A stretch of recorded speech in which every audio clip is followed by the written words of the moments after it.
To shed more light on this, we are very much delighted to have with us via phone Dr. Hany Abou El Fotouh, our economic expert. A very good morning to you, sir. Good morning. Sir, as I was speaking about the repercussions or the economic repercussions of COVID-19, and to maintain the GDP is great, but to achieve positive GDP, this is even greater. How do you see the expectations by the World Bank and by the IMF that Egypt is going to achieve this 5.8% positive GDP in Egypt, and based, of course, on what has been taking place in the past few years? Well, let me tell you some important facts about the recent reports issued about the Egyptian economy. And as you stated, the World Bank in a recent report amended its forecast about the growth of the Egyptian economy. This report actually expects Egypt to record a growth rate of 5.8% in the fiscal year 22-23, while the growth rate in this fiscal year 2021 to record 3.5%. It is not only the World Bank that made such a positive outlook about the growth rate of the economy in Egypt. Several other international institutions highlighted this progress and its uniqueness amid the repercussion of the COVID-19 and the slowdown of the global economy.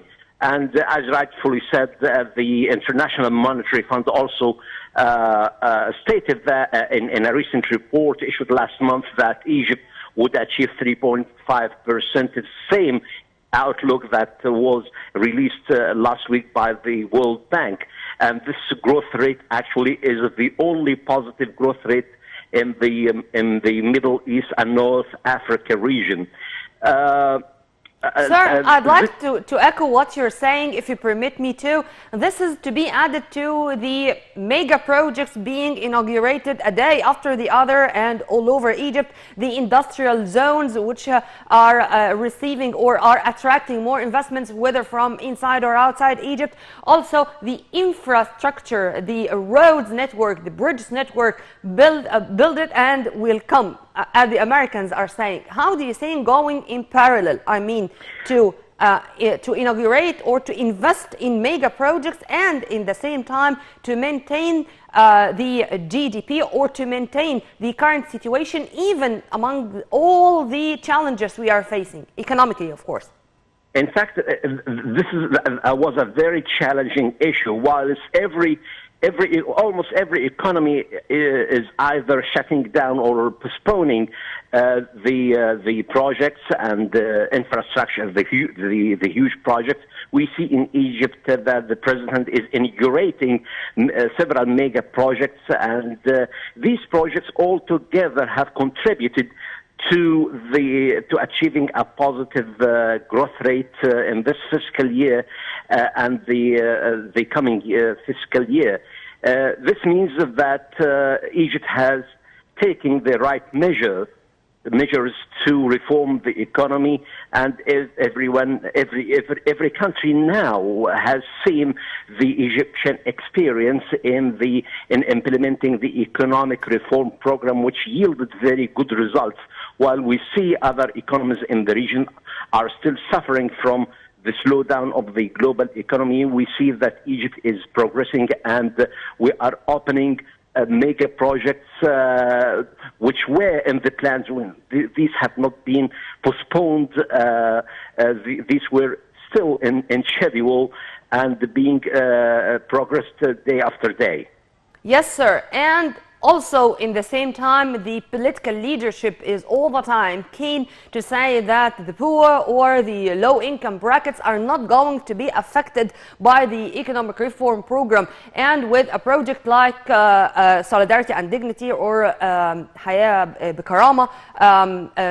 this is another issue which is taking place on the ground as the other sides are going on. How do you see this, sir? I mean, how do you see the equation or the balance? It is inevitable that with each with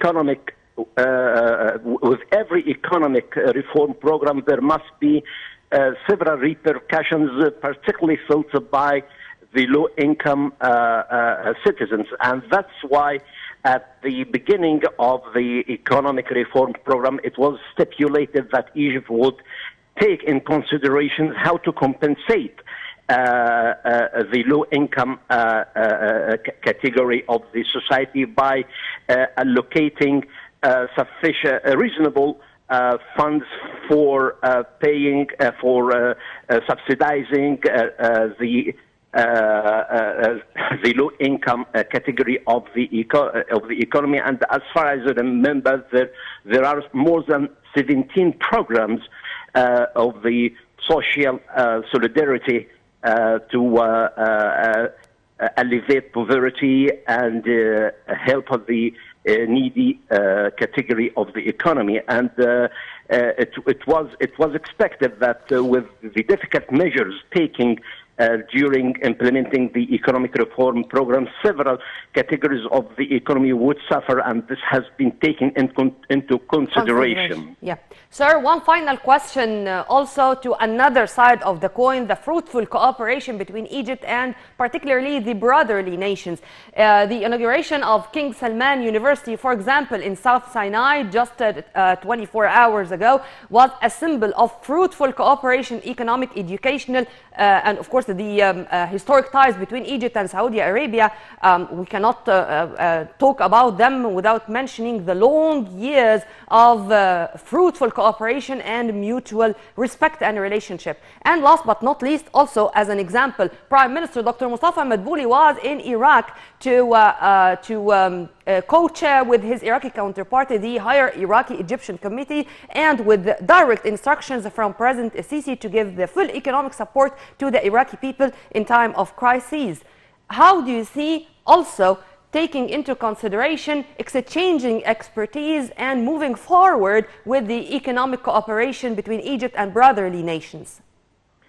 In fact, this is not actually something new for Egypt. Egypt has always been in the heart of the Arab world, extending its cooperation and boosting the brotherly relationship with other neighboring countries in the Arab world. And the opening of King Salman University in Sinai is a good sign that establishes the excellent relationship with Saudi Arabia. Sinai has always been a good place for investment and development, and the opening of the university in Sinai establishes that Egypt and Saudi Arabia are working in tandem for the development of Sinai. And for the best interest of the two peoples. Well, Dr. Hany Abou El Fotouh, our economic expert, thank you very much for your input, sir, and have a very good day.